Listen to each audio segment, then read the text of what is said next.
Hello दोस्तों, कैसे हैं आप लोग। उम्मीद है सभी लोग बहुत अच्छे होंगे और आप लोगों की प्रिपरेशन भी बहुत बेहतर तरीके से चल रही होगी। दोस्तों, जैसा कि आप सभी को पता है, ये हिंदी का एक नया टॉपिक है। हिंदी के सेगमेंट में हम लोग नए टॉपिक के साथ आज आप लोगों के सामने आए हैं। आज का जो टॉपिक है काफ़ी इम्पोर्टेंट है, एग्ज़ाम में क्वेश्चन इससे आते ही आते हैं। तो आज का टॉपिक हम लोग स्टार्ट करेंगे और उसके पहले हम लोग देख लेंगे कि जो सेंटेंस होते हैं, वाक्य होते हैं, इनके कितने भेद होते हैं, कितने प्रकार के वाक्य होते हैं। ये तमाम सारी ऐसी चीज़ें हैं जिससे क्वेश्चंस आपको बनने सुनिश्चित हैं और बनेंगे ही क्वेश्चन। तो आइए स्टार्ट करते हैं, इसको देखते हैं कि क्या हमको इसमें आज के टॉपिक में क्या हमारे लिए ज़्यादा इम्पोर्टेंट है और किस तरह से परीक्षाओं में हमारे लिए उपयोगी सिद्ध हो सकता है। स्टार्ट करते हैं। जैसा कि आप देख रहे हैं कि वाक्य के अंग, वाक्य के कितने अंग होते हैं। वाक्य मतलब आप जानते हैं कोई सेंटेंस जो होता है उसे वाक्य कहा जाता है। तो वाक्य के कितने अंग होते हैं, तो आप सभी लोगों को पता है कि वाक्य के दो अंग होते हैं। एक तो होता है सब्जेक्ट, बाकी जो उसके बाद का जो हिस्सा बचता है उसे कहते हैं प्रेडिकेट, जिसे विधेय के नाम से जानते हैं। यानी कि अगर वाक्य में देखा जाए तो वाक्य के दो अंग होते हैं। कौन सा? एक तो सब्जेक्ट यानी जो कर्ता होता है, और कर्ता के बारे में ही आगे सारी बातें की जाती हैं, यानी क्रिया कर्म सब कुछ जो होता है वो सब कुछ किसके अंतर्गत आ जाता है? वह विधेय के अंतर्गत आ जाता है।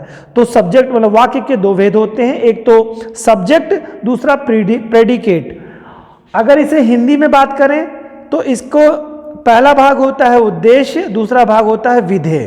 तो जैसे है, मैंने सेंटेंस के बारे में आप देखिए, उद्देश्य किसे कहते हैं? सब्जेक्ट को, यानी कर्ता कोई व्यक्ति होगा जिसके बारे में कुछ कहा जा रहा होगा, तो जो कर्ता होता है वह सब्जेक्ट होता है। ठीक है, इसी को ही हिंदी में उद्देश्य कहते हैं। ठीक, और बाकी जो कर्ता के बारे में जो भी कुछ कहा जाता है वह सब क्या होता है? प्रेडिकेट होता है, यानी विधेय होता है। ठीक है, यानी कर्ता के बारे में जो बाकी से सेंटेंस में जो सारी बातें कही जाती हैं वो विधेय के अंतर्गत आती हैं। मुझे लगता है क्लियर हो चुका होगा आपको।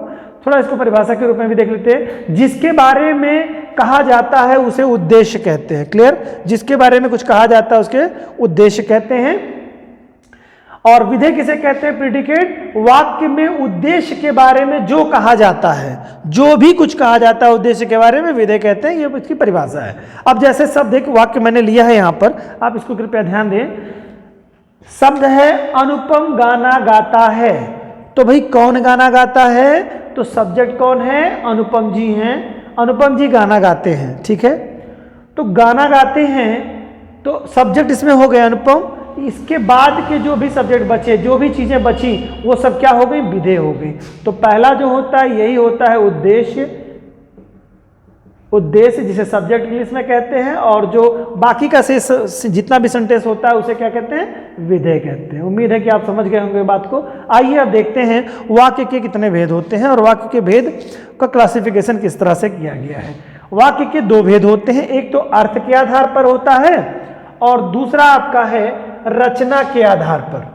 दो तरह के वाक्य होते हैं। वाक्यों के दो तरह के भेद हैं, एक तो अर्थ के आधार पर और दूसरा रचना के आधार पर। अर्थ के आधार पर 8 प्रकार के वाक्य होते हैं और रचना के आधार पर 3 प्रकार के वाक्य होते हैं। ठीक है, इन जो अर्थ के आधार पर 8 प्रकार के वाक्य होते हैं, इनके बारे में हम लोगों ने पिछले टॉपिक्स में सारी चीजें पढ़ रखी हैं। जो कुछ आपको कमी दिखेगी मैं यहां पर अभी स्पष्ट कर दूंगा। बाकी जो आपका रचना के आधार पर है, ये एग्जाम के पॉइंट ऑफ व्यू से काफी महत्वपूर्ण फील्ड है, सेक्टर है या पार्ट है। इससे क्वेश्चन 100% आपको आते हैं। इसके 3 जो क्लासिफिकेशन किए गए हैं, एक तो सरल वाक्य, दूसरा आपका संयुक्त वाक्य, तीसरा मिश्रित या मिश्र वाक्य है। इससे क्वेश्चन बार बार एग्जाम में आते हैं और बहुतेरे क्वेश्चन आपको मिलेंगे इससे। ठीक है, लेकिन उसको रचना के आधार पर देखने से पहले हम लोग अर्थ के आधार पर सेंटेंसों को थोड़ा सा एक बार ब्रीफ कर देते हैं। इस पे आपको संक्षिप्त में थोड़ा जान लेते हैं कुछ। अर्थ के आधार पर जैसा कि मैंने बताया आपको 8 प्रकार के वाक्य होते हैं। पहला होता है विधानवाचक। विधानवाचक इसे इंग्लिश में असर्टिव सेंटेंस कहा जाता है। इसमें क्या होता है? क्रिया के करने या होने की सूचना मिलती है। क्रिया के होने, किसी क्रिया के किसी क्रिया, कोई काम जो है उसके होने का बोध, किसी वाक्य से किसी क्रिया के होने का जो बोध होता है वो क्या कहलाता है? विधानवाचक वाक्य कहलाता है। इसके अलावा निषेधवाचक, जैसा कि आप जानते हैं निषेध मतलब क्या करेगा? प्रतिबंध करेगा। किसी चीज के कार्य के न होने का भाव व्यक्त करेगा। क्या करेगा? कार्य के न होने का भाव व्यक्त होगा जिन वाक्यों में, उन्हें कहा जाएगा निषेध वाक्य। जिन सेंटेंसों से आपको पता चले कार्य नहीं हो रहा है, ठीक है। इसके अलावा आज्ञावाचक है। आज्ञावाचक वाक्य में देखिए जिसमें आज्ञा दी जा रही हो, प्रार्थना की जा रही हो, उपदेश दिया जा रहा हो, इस तरह के जो भी सेंटेंस आपके होते हैं, जो भी वाक्य होते हैं, वो सब क्या आज्ञावाचक सेंटेंस होते हैं। इम्परेटिव सेंटेंस जिन्हें इंग्लिश में आप लोग कहते हैं, ठीक है। तीसरा आपका, चौथा आपका है प्रश्नवाचक वाक्य। इनके बारे में बताने की जरूरत नहीं, जिससे प्रश्न पूछने का भाव पता चले, क्या, क्यों, कैसे, इस तरह के वाक्य जिससे शुरू हुए हों। इच्छावाचक वाक्य यानी जहां पे विश हो, ठीक है, जिसमें इच्छाएं, जिन सेंटेंसों से, जिन वाक्यों से इच्छाओं का व्यक्त हो रहा हो, इच्छावाचक वाक्य हो, ठीक है। इसके अलावा आपका है संदेहवाचक, यानी कि जिसमें आपको कार्य के होने का संदेह। ये सब आप पिछले वाले टॉपिक्स को आप देखेंगे तो वहां पर हम लोगों ने बहुत एक्सप्लेन इस पे किया, तो यहाँ पर मेरा मानना है कि इसको बहुत ज़्यादा डील करने का कोई मतलब नहीं है। तो वहां पर देखिए उन चीज़ों को देख लीजिएगा पीछे जाके। जिस संदेह यानी कि जिन सेंटेंसों को होने पे डाउट हो, यानी कंफर्म ना हो कि ऐसा हो रहा होगा, ऐसा ही होगा, इस पे श्योरिटी ना हो, संदेह की स्थिति बने हो, तो संदेहवाचक वाक्य हो जाते हैं। और विस्मयवाचक में आपका, विस्मयवाचक वाक्य में आप देखेंगे कि एक्सक्लेमेटरी सेंटेंस जिसे कहा जाता है, इसमें आप देखेंगे तो घृणा, क्रोध, आश्चर्य, दया, इस तरह के जिससे भाव जागृत हो, वो सब सारे, शोक का, ये सब जो भाव जागृत हो वो क्या विस्मयवाचक वाक्य कहलाते हैं, या विस्मयादिबोधक सेंटेंस कहलाते हैं, आप जो भी कह लें इसको, ठीक है। और संकेतवाचक में होता है कि इसमें क्या होता है, एक क्रिया का होना दूसरी क्रिया के होने पर निर्भर करता है, यानी दूसरी क्रिया होगी तभी पहली क्रिया कंप्लीट हो पाएगी।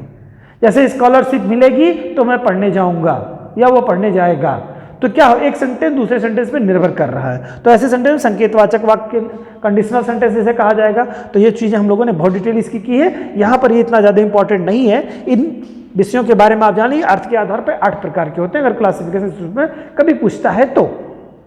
सबसे इंपॉर्टेंट आपका रचना के आधार पर, रचना के आधार पर 3 है, सरल वाक्य या साधारण वाक्य जिसे कहा जाता है, दूसरा है बच्चों संयुक्त वाक्य, ठीक है, जिसे कंपाउंड सेंटेंस कहा जाता है, सिंपल सेंटेंस कहा जाता है, और मिश्रित वाक्य या मिश्र वाक्य जिसे कॉम्प्लेक्स सेंटेंस के नाम से जाना जाता है, ठीक है। तो 3 तरह के होते हैं, सिंपल सेंटेंस, कंपाउंड सेंटेंस और कॉम्प्लेक्स सेंटेंस, ठीक है। हिंदी में अगर बात करें तो सरल या साधारण वाक्य, संयुक्त वाक्य और मिश्र या मिश्रित वाक्य के नाम से जाना जाता है। 3 तरह के होते हैं इसमें, ठीक है। अब एग्जाम में आपको क्वेश्चन यहीं से बनते हैं, यहीं से क्वेश्चन आपको आना है, तो आप देखिए थोड़ा सा इसके बारे में परिभाषा देख लेते हैं, कैसे पहचानेंगे हम लोग। तो थोड़ा मैं आपको यही इंडिकेट बिना परिभाषा दिए हुए आपको समझा दूं कि अगर किसी वाक्य में एक उद्देश्य हो और एक विधेय हो, ठीक है, एक उद्देश्य एक विधेय, यानी एक उद्देश्य हो उसी के बारे में सारी बात कही जा रही हो, एक उद्देश्य हो एक विधेय हो, तो वो कौन सा वाक्य हो जाएगा, सरल या साधारण वाक्य, ठीक है। और संयुक्त वाक्य में क्या होगा कि दो आपके, एक उद्देश्य एक विधेय प्लस दूसरा उद्देश्य दूसरा विधेय, यानी 2 सेंटेंस होंगे, 2 क्या होंगे, सरल वाक्य होंगे, और वे 2 सरल वाक्य जो होंगे और योम, तथा, या, अथवा, इसलिए, अतः, फिर भी, तो, नहीं तो, किंतु, परंतु आदि से जुड़े हुए हों।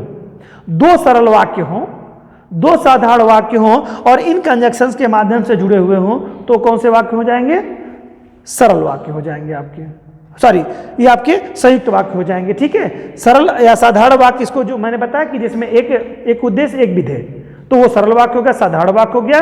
और 2 सरल साधारण वाक्य 2 हो और वो किन कंजक्शनों से जुड़े हो, परंतु, किंतु, अथवा, तथा, एवं, इस तरह के जो है कंजक्शन के माध्यम से जुड़े हुए हो, तो वो कौन से होंगे, संयुक्त वाक्य आपके कहलाएंगे, क्लियर। और अगर मिश्रित सेंटेंस होगा तो उसमें क्या होगा, जिन वाक्यों में एक प्रधान उपवाक्य हो और बाकी सारे वाक्य उस पर निर्भर हो, बाकी सारे वाक्य उसी पर निर्भर हो, और वह जो है इन कंजक्शनों के माध्यम से जुड़ा हो, कि, जो, क्योंकि, जितना, उतना, जैसा, वैसा, इस तरह के कंजक्शंस के साथ जुड़े हुए हों, तो वो सब मिश्रित वाक्य के अंतर्गत आएंगे। तो आप थोड़ा इतना समझ में आया होगा कि जिसमें एक उद्देश्य और एक विधेय हो वो सरल वाक्य हो गया। संयुक्त वाक्य में 2 आपके सरल वाक्य होंगे, 2 वाक्य सरल होंगे और उनका किसी कंजक्शन के साथ जुड़ा हुआ मिलेगा। लेकिन मिश्रित वाक्य में क्या होगा, एक मेन वाक्य पर दूसरे कार्य निर्भर करेगा। जैसे कहने का मतलब मैंने बताया आपको संकेतवाचक वाक्यों के बारे में। अभी मैंने जब चर्चा की थी कि अगर स्कॉलरशिप मिलेगी तो वह पढ़ने जाएगा, तो एक वाक्य पर दूसरा वाक्य आश्रित हो गया।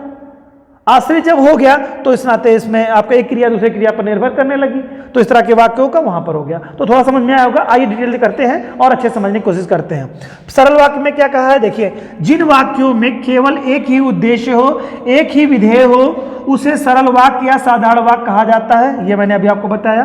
सरल वाक्य में एक ही समापिक क्रिया होती है, मतलब एक ही समापन करने वाली क्रिया होती है, उसी के बारे में कहा जाता है समाप। जैसे करता है, जैसे राम पढ़ाई करता है, तो राम हो गया सब्जेक्ट, पढ़ाई करता है वो हो गया विधेय, प्रेडिकेट हो गया।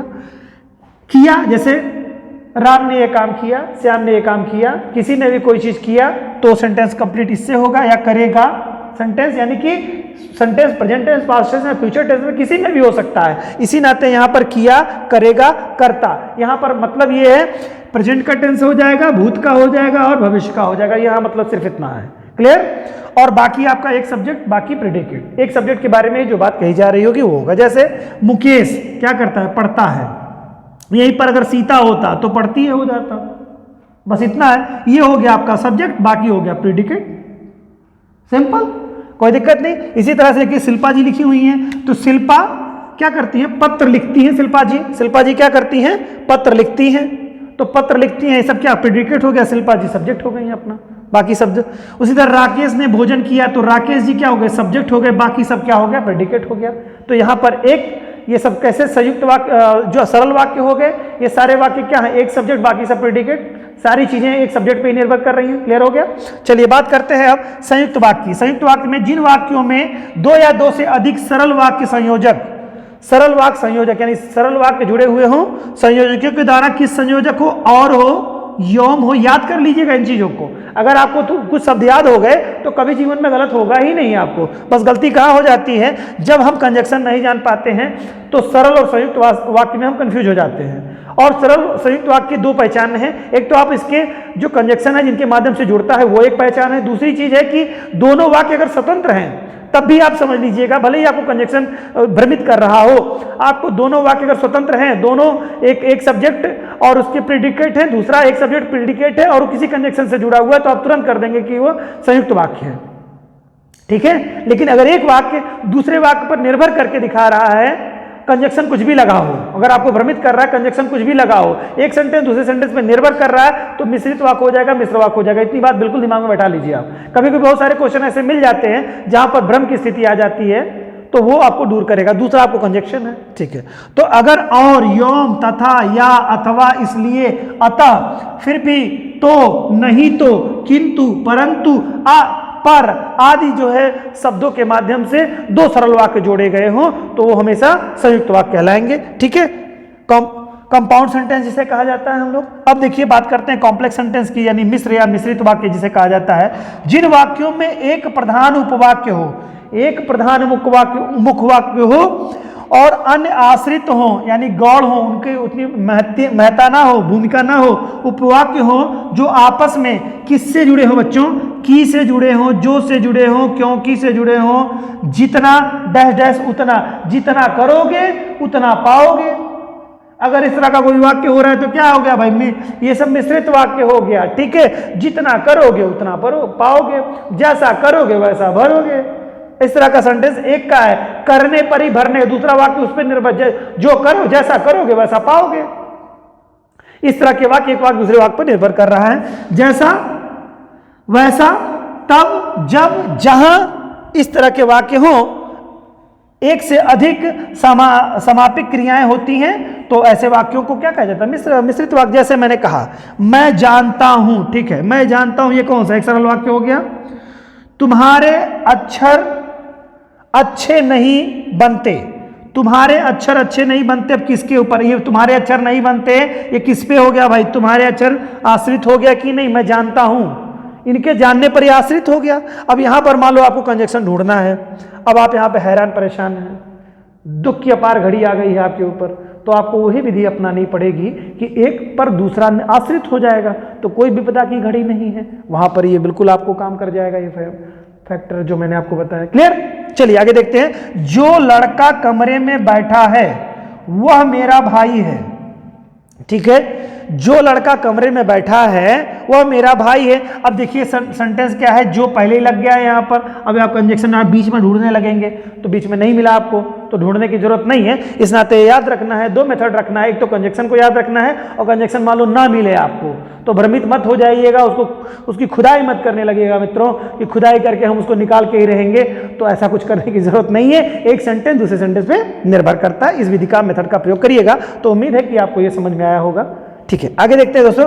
यदि परिश्रम करोगे तो उत्तीर्ण होगे। देखो कंजक्शन मिल गया भाई, ठीक है, तो आपको मिल गया है कंजक्शन। लेकिन आप देखो नहीं तो वाला कंजक्शन में ढूंढने लगिएगा, जो तो वाला कंजक्शन देखिएगा। यदि तो, जैसे तो वाला कंजक्शन यहाँ पे है ना, वहां, जिधर, उधर, अगर, यदि, तो, यद्यपि, तथापि, ये सब शब्द जो लग रहे हैं ना, तो ये कैसा हो गया, मिश्रित वाक्य या मिश्र वाक्य। उम्मीद है कि आप लोग समझ गए हैं इस बात को और इस जिन कंजक्शंस को आपने याद कर लिया होगा।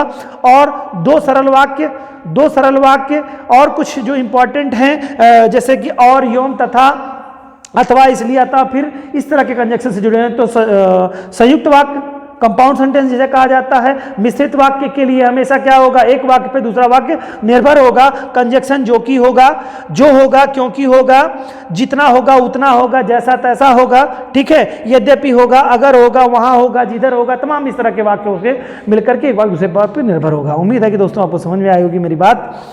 और अब तो इतने दिनों से हम लोग एक साथ में हैं तो उम्मीद है कि बहुत सारी चीज़ें आप समझने लगे होंगे हमारी।